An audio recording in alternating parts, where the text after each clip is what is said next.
Fala aí, devs, beleza? Sejam muito bem-vindos ao canal do Dev+, e no vídeo de hoje a gente vai aprender a implementar o commit lint. É um recurso bem interessante que vai nos ajudar a subir para os nossos repositórios commits mais consistentes e seguindo padrões aí do conventional commits. Para além disso, a gente também vai utilizar o Husky Lint Stage para criação de pré-hooks que vão executar ações antes mesmo dos processos de commit, antes mesmo da gente realizar essas ações. Inclusive aqui no canal a gente tem um vídeo falando sobre essa estratégia, só que já de forma implementada. Nesse vídeo a gente vai aprender a implementar essa estratégia para usar nos moldes do vídeo que a gente já tem aqui. Então eu recomendo que vocês fiquem até o final. É um assunto bem interessante, principalmente para você compartilhar aí dentro da sua equipe de trabalho, dentro do seu time, e um tópico também bem legal para você ter aí dentro dos seus portfólios relacionado à cultura do Git, né? A utilização do Git. Então fica até o final, curte esse vídeo, compartilha, não esquece de dar essa contribuição aí para a comunidade e vamos pro vídeo. Seguinte, pessoal, no vídeo de hoje a gente vai implementar na nossa aplicação um recurso bem interessante para evitar que a gente suba commits defeituosos ou escritos de qualquer maneira para o nosso repositório, né? A gente vai usar, na verdade, aí um commit lint que vai fazer esse trabalho para a gente. E ainda de quebra, a gente vai implementar um recurso que vai possibilitar que a gente execute pré-ações dentro das execuções desses commits. Aliás, antes mesmo que esses commits sejam executados aí. E como que a gente vai fazer isso? A gente vai direto ao ponto aqui. Vou explicar de forma direcionada para o que a gente vai fazer, focado nessa implementação. Apesar de estar usando aqui uma aplicação local em Nest.js, que inclusive está bem clean, mas em outro momento a gente pode abordar tópicos sobre o framework, que é um framework de Node para back-end, né? E aí a gente pode tratar disso em outras abordagens aí. Mas focado aqui na questão do nosso tópico, o que acontece? Digamos que você trabalha numa equipe onde sua equipe ela tem um padrão, ela segue um padrão para commits bem estruturados, né? Geralmente a gente usa ideologias e técnicas como conventional commits, e embutido nisso a gente usa os small commits, que permite que a gente faça commits pequenos aí para cada implementação que a gente realiza. Para esse caso, a gente vai usar justamente o conventional commits, que é bem difundido na comunidade e que basicamente ele pede para que a gente atribua antes das mensagens de commits, prefixos que vão nos auxiliar a identificar aí em qual categoria o nosso commit se encaixa e a que ele se refere. E para isso a gente vai usar uma biblioteca chamada commit lint conventional config, o config conventional, né? E aí ela é bem simples de implementar, porém a gente tem que ter algumas atenções nos seus casos de uso, né? Então, para início, a gente vai vir aqui no npm, poderia ser yarn sem problema nenhum. Vamos copiar essa linha de instalação dele aqui e jogar no nosso terminal do VS Code. Feita essa instalação, a gente vê que tem mais um passo a ser seguido ali, que é justamente copiar a segunda linha, que é um echo. Basicamente ele está fazendo um export default que estende o config conventional para esse arquivo, commitlint.config.js. E aí a gente também vai copiar esse cara e jogar no nosso terminal. E aí notem que ele cria aqui do lado um arquivo chamado commitlint.config.js. E aí ele está dando erro aqui justamente por um recurso que já é interessante dentro do Nest.js, porque por padrão ele já vem com o slint e com o printer habilitado aí. E aí ele só está pedindo aqui para a gente organizar a nossa estrutura. De cara, eu já vou mudar esse export default por um module.exports, porque vai evitar que ele me dê uma dor de cabeça ali na hora de executar o comando de lint, né, para correção do nosso, para identificação, na verdade, da categoria do nosso commit. E aí o que acontece? Uma vez eu implementei o nosso commit lint e criei o nosso arquivo aqui para as configurações, o que a gente tem que fazer? A gente pode vir aqui e adicionar essa turma que nós implementamos agorinha mesmo. Então o que vai acontecer? Eu vou abrir aqui adicionando todo mundo e vou fazer um commit normal. Adicionando commit lint. Vamos lá. E aí ele vai proceder normalmente, ele vai entender o nosso commit, porém, para a execução da biblioteca, a gente precisa repassar para ele um comando específico que vem lá da CLI, que é o npx -no -install. E aí ele vai fazer o commit lint -edit. E aí quando a gente processa esse comando, note que ele trouxe aqui algumas discrepâncias, né? Ele identificou que o input adicionando commit lint falta o objetivo, o subject, que é o assunto, e falta o type, que é justamente o prefixo que ele pede. Ele identifica esses dois problemas. No caso aqui, o subject ele é opcional. Eu não preciso passar um assunto para ele, a não ser que eu tenha isso configurado. E para isso a gente tem regras que podem ser adicionadas aqui dentro do nosso config, né? Basicamente, o que acontece? Eu teria que puxar o comando para visualizar a minha árvore de commits. E aí vocês veem que eu já fiz alguns commits aqui anteriores. Porém, apesar dele ter notificado aquele erro, o nosso commit ele passou. O que aconteceu? Na verdade, esse processo que o lint faz, ele identifica os commits antes mesmo deles serem enviados.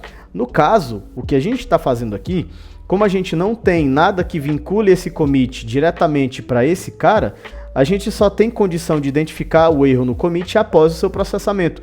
E isso é algo que, com o tempo, pode se tornar bastante custoso e contraprodutivo. É aí que entra o Husky, né? Para que o Husky vai servir nesse contexto? Ele vai criar ações de pré-hooks, e aí a gente pode usar esses pré-hooks para executar outros processos antes mesmo do nosso commit ser concretizado, ou pushes, ou testes, fica bem a critério, tá? A biblioteca ela é bem ampla nesse conjunto de informações. Então, para isso, eu vou pegar aqui o install do Husky, pega o install dele save dev para ser implementado em ambiente de desenvolvimento, e aí a gente instala. Beleza, instalou rapidinho. Logo em seguida, a gente vê que ele tem um comando de init, que é recomendado. E o que esse comando vai fazer? Ele vai iniciar, aqui no nosso diretório de pastas, uma pasta oculta chamada .husky, que vai conter ali os nossos pré-commits, os nossos pré-hooks, na verdade. Eu vou adicionar aqui o comando de init, e aí note que, além dele ter criado essa pasta, onde ele já cria um arquivo aqui automático com esse npm test, esse npm test está vinculado ao pré-hook de pré-commit. E aí note que ele tem aqui um script que faz uma chamada para onde esse arquivo ele está hospedado, digamos assim, aonde ele se encontra dentro da pasta lá dos nossos commits. E aí, se a gente vir aqui no nosso package.json, dentro dos scripts, ele criou esse prepare. Esse prepare basicamente vai rodar novamente o comando para gerar essa pasta, caso alguma alteração tenha sido feita e você precise automatizar esse procedimento, que não vai ser o caso para agora, que a gente vai trabalhar mais de forma objetiva aqui. Então, seguindo com a nossa implementação, a partir de agora eu tenho aqui um comando pré-commit, e se eu fizer aqui o commit do que a gente implementou, vamos lá, git add, git commit -m, e aí eu vou passar para ele aqui, adicionando Husky. E eu processar esse commit, ele vai executar o Husky ali, executou o teste e executou o carinha aqui para mim. Ele passou o commit, né? Então, de toda forma, eu precisaria processar o nosso comando de não install do commit lint -edit. E aí ele vai identificar que o commit adicionando Husky foi defeituoso, né? Ele não subiu nem com o assunto e nem subiu com o tipo. Aí é que fica a questão de contraprodução desse carinha, porque eu precisaria identificar qual commit que subiu defeituoso, eu precisaria remover esse commit e adicionar da forma correta.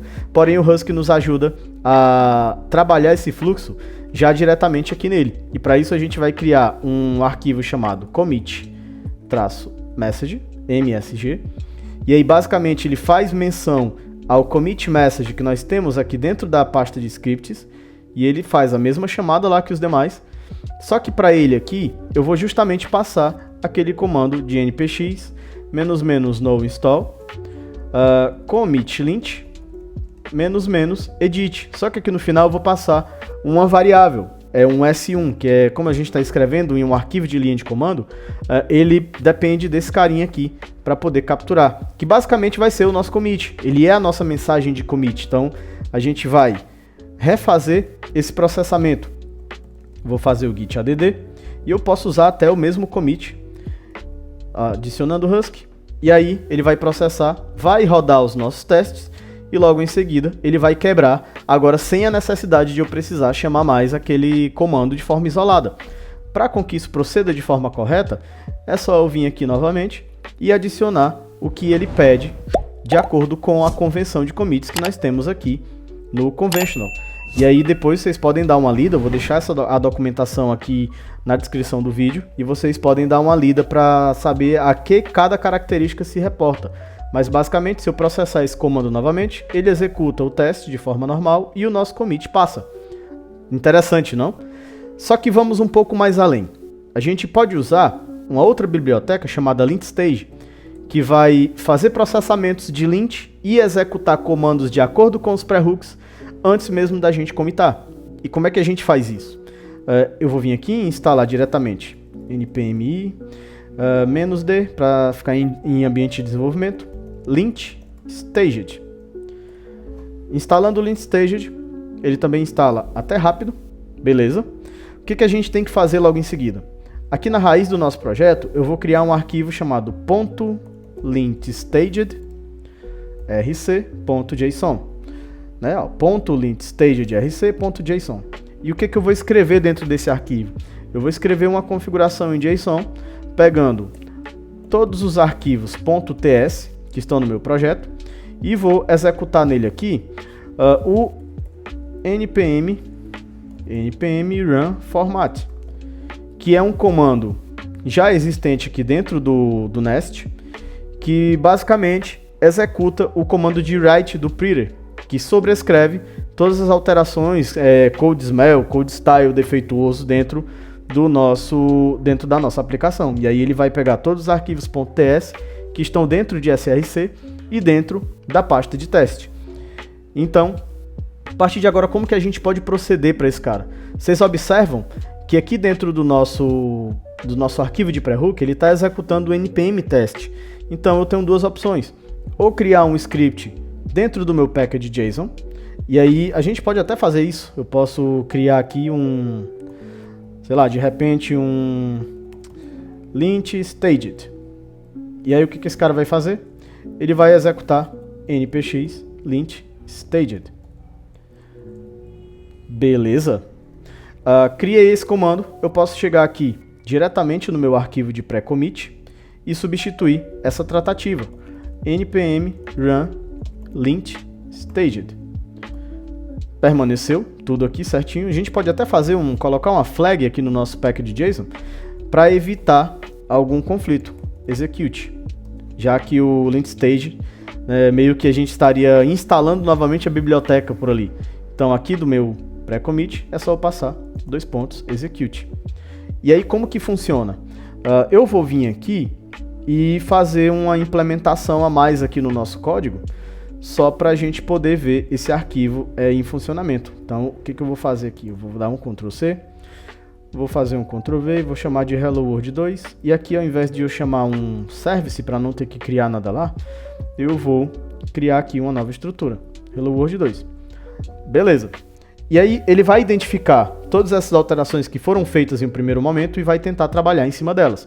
E aí, para isso, a gente vai dar um git status, ver tudo que a gente adicionou aqui, git add para adicionar todo mundo, git commit para commitar, e aí eu vou commitar da forma correta. Vou chamar de cho, adicionando lint staged, só para a gente poder fazer um teste. Ele vai executar.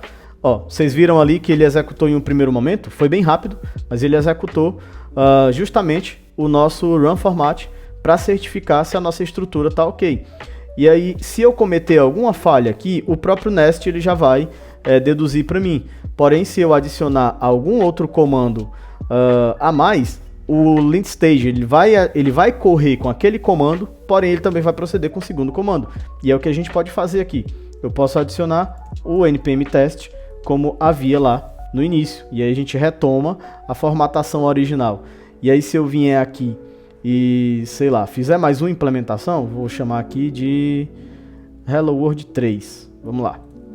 Hello World, get hello, Hello World 3.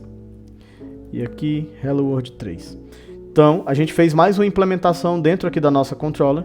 E aí eu vou adicionar, já de cara, vou processar um commit.